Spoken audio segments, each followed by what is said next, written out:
sampel ya. Pada tahap perencanaan pemeriksaan ya. Lanjutannya dalam yang namanya uji petik ya. Uji petik itu menurut BPK gitu ya. Itu adalah teknik penarikan sampling gitu ya. Teknik penarikan sampling di mana teknik penarikan sampling di sini berdasarkan pada uji pengendalian dan uji substansi gitu ya. Nah, uji pengendalian atributnya yaitu dengan metode fixed sample size, kemudian metode sequential, kemudian metode discovery, kemudian metode unstratified mean per unit, dan juga stratified mean per unit gitu ya. Nah, kalau metode metode fixed sample size gitu ya. Nah, ini merupakan hasil dari penilaian awal ya. Risiko pengendalian itu adalah rendah ya. Nah, kalau kita rendah maka fixed sample size gunakan. Kemudian sekarang sequential atau stop or go itu nilai risiko pengendalian relatif lebih rendah. Artinya SPI-nya lebih efektif gitu ya. Standar pengendalian internalnya lebih efektif, maka kita memakai metode sequential ya untuk uji petiknya. Kalau metode discovery, nah di mana nilai risiko pengendaliannya sangat rendah, mendekati nol ya. Dengan kata lain, SPI-nya sangat efektif. Nah, ini kita uji discovery. Nah, kalau uji substansi, kalau misalnya pengendalian internalnya lemah gitu ya, maka dilakukan pengujian substantif gitu ya. Nah, di dalam pengujian substantif ini meliputi unstratified mean per unit, kemudian stratified mean per unit, kemudian difference estimation, kemudian ratio estimation, di mana ini cenderung untuk rata-rata sampel untuk memproyeksikan nilai estimasi total ya, dan di mana populasi atas beberapa strata dan sampel diambil dari beberapa strata ya, dan digunakan mengestimasi total selisih antara nilai yang diaudit dengan nilai buku ya. Nah, ini dia dengan metode uji substantif. Nah, ini contoh bagaimana uji sampel pengujian ya. Nah, dalam hal ini dengan tingkat ekspektasi kesalahan 0,5 atau 1 gitu kan, di mana toleransi dengan toleransi 5%, maka jumlah sampelnya 93. Nah, ini kita gunakanlah tabel ukuran sampel ya. Kalau kita dalam audit, setelah kita tentukan yang namanya ekspektasi kesalahan dan juga tingkat toleransinya ya. Nah, berikutnya, nah disitulah jumlah sampel yang diambil gitu ya. Kemudian berkaitan dengan pemenuhan kebutuhan pemeriksaan gitu ya. Maka dalam pemenuhan kebutuhan pemeriksaan di sini meliputi penyusunan program pemeriksaan ya dan program perorangan.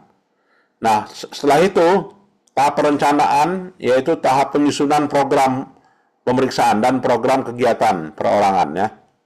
Nah, program pemeriksaan ini meliputi ya seperti ini ya. Jadi ini adalah nomor rekening, kemudian ini adalah prosedur pemeriksaannya masing-masing ya, dan hasil yang didapatkan. Nah, ini yang namanya tahapan menentukan penyusunan program pemeriksaan dan program kegiatan perorangan ya. Kemudian dalam pelaksanaan pemeriksaan, nah jadi kemarin tahapan perencanaan, kemudian tahapan pelaksanaan. Nah, tahapan pelaksanaan yaitu pelaksanaan pengujian pengendalian. Nah, tahapan pengujian pengendalian meliputi dilakukan terhadap efektivitas ya desain dari standar pengendalian intern ya, sejauh mana efektivitasnya. Nah, misalnya ini atribut pengendalian belanja modal gitu ya. Nah, atribut pengendalian belanja modal diambillah sampel ya 1 sampai 93 ya, di mana atribut pengendaliannya ditandai gitu ya, dan deviasi kesalahannya juga ditandai. Dari pemeriksaan pengujian pengendalian, atribut pengendalian asersi akurasi dengan metode sekuensial atribut sampling. Dari hasil penilaian awal, resiko pengendalian diperoleh resiko pengendalian itu adalah rendah ya, dengan tingkat toleransi 58, dengan tingkat keyakinan yang diinginkan itu adalah 97,5 ya. Nah ini. Berikutnya, tahapan pelaksanaan yang kedua itu adalah penyesuaian tingkat resiko dan tingkat materialitas ya. Jadi kita tahapan yang pelaksanaan ini tahapan yang kedua, setelah dilakukan pengujian pengendalian, pemeriksa harus mengevaluasi kembali tingkat resiko yang ditetapkan ya. Nah, ini. Jadi contoh penyusunan resiko materialitas gitu ya. Misalnya terkait dengan faktor yang mempengaruhinya. Nah, ini bisa diteliti juga ya. Faktor-faktor apa ya yang mempengaruhi penentuan tingkat resiko dan tingkat materialitas pengujian pengendalian. Nah, ini kalau mau nyusun tesis ya, nanti bisa diambil ini topik yang apa ini ya, topik pelaksanaan pemeriksaan ya, terutama di langkah yang kedua ya, yaitu penyesuaian resiko. Nah, ini ada variabel-variabelnya ya kan. Variabelnya yang pertama adalah variabel opini tahun sebelumnya gitu ya. Jadi kalau diberikan skor 3 jika opini tahun sebelumnya WTP, skornya 2 jika opini tahun sebelumnya WDP, dan skor 1 jika opini sebelumnya tidak wajar ya atau tidak menyatakan pendapat. Nah, ini karena dia WTP diberikanlah skor 3 ya. Nah, jadi ini bisa dijadikan apa ya? Analisa untuk tesis ya, untuk penyusunan tesis. Kemudian hasil pemeriksaan tahun anggaran yang diperiksa ya. Nah, ini skornya ada 2 ya. Skor 2 itu kalau jika terdapat temuan ketidakpatuhan ya dan dampaknya terhadap terbatas atau tidak dilakukan pemeriksaan pada tahapan yang diperiksa. Nah, ini. Nah, lantas tahapan pelaksanaan yang ketiga adalah tahapan penyesuaian prosedur pengujian ya. Tahapan yang keempat adalah pelaksanaan pengujian substantif. Jadi pengujian substantif di sini nah seperti ini ya.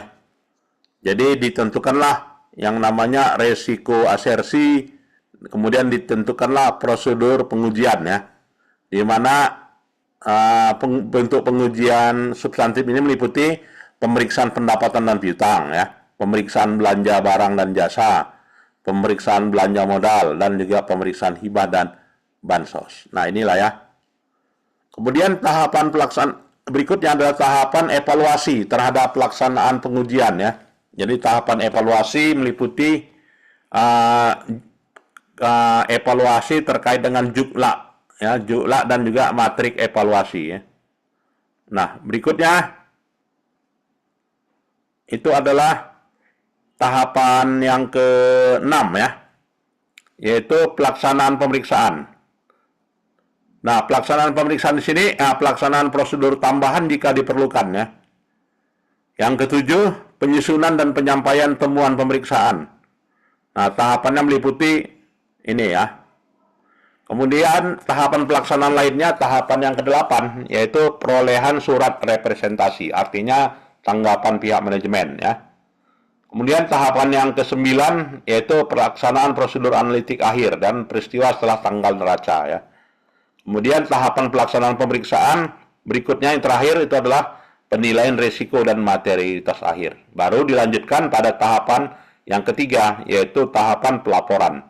Nah, pelaporan pemeriksaan meliputi ya penyusunan dan pembahasan konsep hasil pemeriksaan KHP dan penyusunan konsep laporan hasil akhir LHP. Nah, jadi jangan sampai lah tadi itu ada tahapan, yaitu tahapan apa ya, pelaksanaan prosedur analisis akhir dan representasi manajemen tadi ya, itu jangan sampai masuk di LHP ya. Jadi kalau ada proses pemeriksaan ya, jadi jangan sampai masuk laporan hasil pemeriksaan. Nah, tahapan yang kedua ini jangan sampai gitu ya. Nah, jadi secara umum opini alur penentuan opini meliputi ya di sini ya. Jika material ya, jika dalam hal ini ada pembatasan lingkup, maka opininya dampaknya terhadap apa ya, unqualified opinion atau juga qualified opinion. Jadi berdasarkan pada audit lain, kemudian auditor setuju laporan keuangan disajikan menyimpang ya. Jika tidak material unqualified ya. Tapi jika material maka disebut dengan qualified. Nah, ini cara menentukan opini atas laporan keuangan. Nah, begitu juga kalau misalnya adverse. Nah, kalau dia adverse itu dampaknya kepada standar akuntansi pemerintahannya. Jika berdampak ya material terhadap seluruh laporan keuangan, maka kasihkan opininya adverse opinion. Nah, kalau opini qualified opinion ya seandainya apa ya tidak ada material ya terhadap laporan keuangan, maka itu adalah qualified opinion ya. Nah, bagaimana kalau disclaimer? Nah, disclaimer jika ada material ya opininya disclaimer. Kemudian kalau dalam hal ini ada pembatasan lingkup ya, kemudian SPI-nya tidak memadai ya, kemudian ada prosedur lain ya, tidak ada prosedur lain, maka opininya adalah disclaimer. Nah, itu caranya menentukan opini laporan keuangan ya. Dan pada akhirnya menyusun konsep akhir LHP ya, laporan hasil pemeriksaan. Nah, jadi LHP di sini ditata usahakan, ditelaah ya, dilaporkan dan ditelaah dilakukan melalui desk review ya atau juga penelaahan dokumen ya oleh Kasubdit atau pejabat fungsional pemeriksa ya. Nah, inilah tahapannya. Jadi kesimpulannya pelaksanaan pemeriksaan itu meliputi tahapan perencanaan ada 12, kemudian ada tahapan pelaksanaan ada 10, kemudian ada tahapan pelaporan ada 2. Nah, itu yang namanya pelaksanaan prosedur pemeriksaan audit keuangan negara ya. Baik, ada yang mau kita diskusikan, silakan.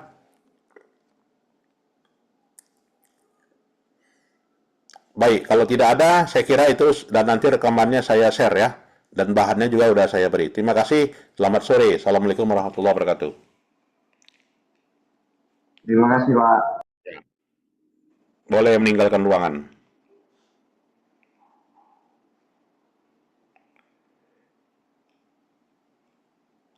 Jangan lupa absen ya.